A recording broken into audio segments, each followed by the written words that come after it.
दें कि बचपन से ही सारे सुख सुविधा यानी भौतिक जो सुख सुविधाएं होती हैं सारे को त्याग कर इन्होंने अध्यात्म का रास्ता चुना। छठवीं किताब निकली है चमन में फूल खिलते हैं, एक दोहा पर उसको मैंने व्याख्या की। Nepali and I have gotten 10,000 rupees from Gorkha.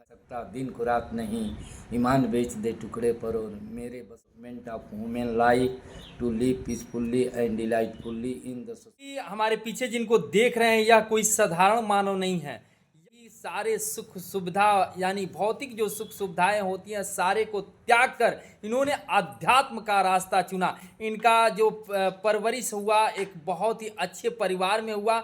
इनकी जो पढ़ाई जिस विद्यालय में हम अपने बच्चों को सपना देखते हैं इस वर्तमान में पढ़ाने के लिए, वैसे विद्यालय में इनका पढ़ाई हुआ। इनका परिवार पूरा भरा, धन संपत्ति, माता पिता सारे चीज़ इनके परिवार में है। लगभग 4-5 ये भाई हैं। उसके बाद भी इन्होंने अपना शादी नहीं किया, यानी कि वर्तमान गृहस्थ जीवन इन्होंने नहीं चुना और बचपन में ही इन्होंने अपने उस जो अपना भौतिक जीवन है उसको छोड़ करके अध्यात्म का रास्ता चुना। आज आपको बता दें कि 7 विषय से यह एमए हैं और यह सरकारी जॉब भी किए और बहुत सारे चीज़ इन्होंने अचीवमेंट किया, लेकिन उसके बाद भी अध्यात्म का रास्ता चुना। तो आज इनसे हम खास बात करेंगे और इनसे जानने का कोशिश करेंगे। अंग्रेजी तो इनका मदर टंग है, अंग्रेजी में खूब बढ़िया बात करते हैं। भाई जो 7 विषय से अगर एमए है तो साधारण मानव तो हो नहीं सकता है।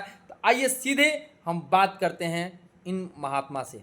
साहेबंदगी जी, आपसे मिल करके मैं बहुत ही प्रसन्नचित्त हूँ और आपका जीवन सुन करके मैं खुद अस्तंभ हूँ। मैं चाहता हूँ कि आपकी जो बात है, आपकी जो जीवन की कहानी है उसको और भी लोग जान पाएँ, समझ पाएँ। तो सबसे पहले तो मैं आपका परिचय जानना चाहता हूँ। मेरा नाम ब्रह्मचारी ऋषिकेश है और सदगुरु लौलीन साहेब जी मेरा नाम उर्फ सुंदरदास रखे हैं। और साथ ही साथ मैं इसी उद्देश्य पर चलता हूं कि मैं सच्चे पथ का राही हूं, कह सकता दिन को रात नहीं, ईमान बेच दे टुकड़े पर, और मेरे बस की बात नहीं। साथ ही साथ मैं डिसिप्लिन का फॉलो करता हूं। According to my opinion, discipline is the main route for the development of human life to live peacefully and delightfully in the society, to finish the violence and corruption of the society, and I hope that if all the people will follow discipline, then it is sure that so many corruption will finish from the world. अच्छा, आप English इतना शानदार बोलते हैं तो हम थोड़ा सा आपके एजुकेशन के बारे में जानना चाहेंगे।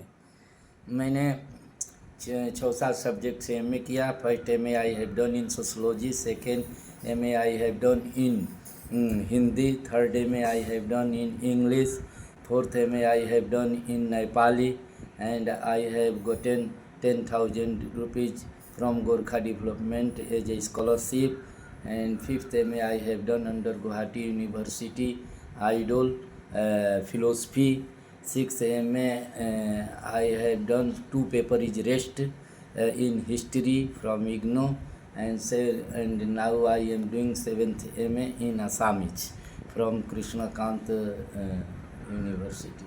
अरे वाह, इतना सारा डिग्री आपके पास है। तो हम आपसे ये भी जानना चाहेंगे साथ में कि आपका जन्म कहाँ हुआ, आपकी पढ़ाई कैसे हुई, इस पर भी थोड़ा सा फोकस। मेरा जन्म 1968 ईस्वी में हुआ यूपी में, और पढ़ाई मेरा विशेष करके मेरी पढ़ाई असम में प्राइमरी तक हुई और एमई स्कूल मिडिल स्कूल तक यूपी में, बाकी पढ़ाई असम में।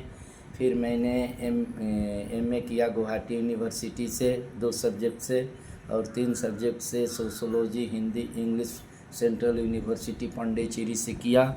मैं साथ ही साथ बीएड के इक्विवेलेंट में शिक्षण पारंगत आगरा संस्थान से किया। उसके बाद मैंने एमफिल किया और वो मेरा जो थीसिस जमा हुआ, वो है truth is bliss and it is a boon to the name of society. उसे मैंने इंग्लिश में 180 पेज भी लिखा हूँ।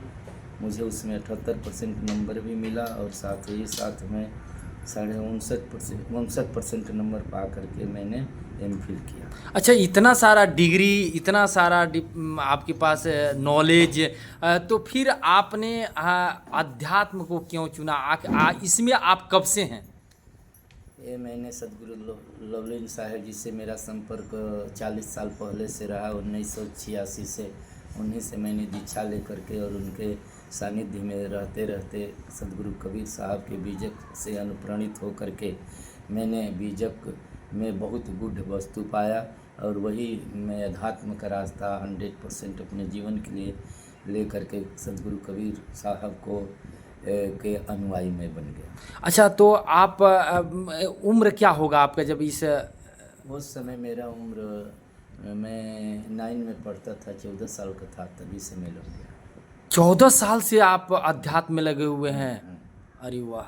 और मैंने ब्रह्मचारी वेश ले लिया 1900 सदगुरु संत मतानुसार 1987 में, और साधु वेश 2015 में ले लिया। अरे वाह।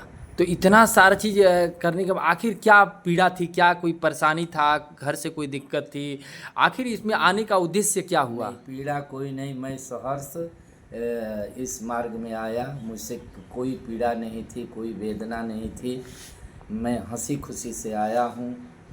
मैं इस उद्देश्य से आया हूँ कि समर क्षेत्र सत्संग में आना पड़ेगा, परख पद का झंडा उठाना पड़ेगा, सभी चाहना को हृदय से जला के गुरु भक्ति में मन लगाना पड़ेगा, तभी होगा निरबंध जीवन हमारा, सजगता से जीवन बिताना पड़ेगा।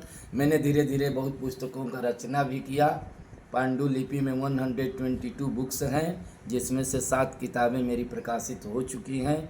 पहला किताब प्रकाशित हुई है, उसका नाम है प्रेम पुष्पांजलि। दूसरी किताब का नाम है चली जा रही उम्र धीरे धीरे। तीसरी किताब निकली है, उस किताब का नाम है मन की तरंग।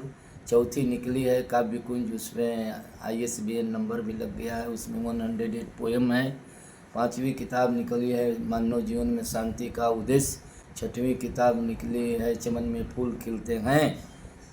एक दोहा पर उसको मैंने व्याख्या किया हूँ कि चमन में फूल खिलते हैं तो मकरंद आ ही जाते हैं, फूल के मुंह में फंस के स्वयं को भूल जाते हैं। वाह वाह। ज़्यादा न कहकर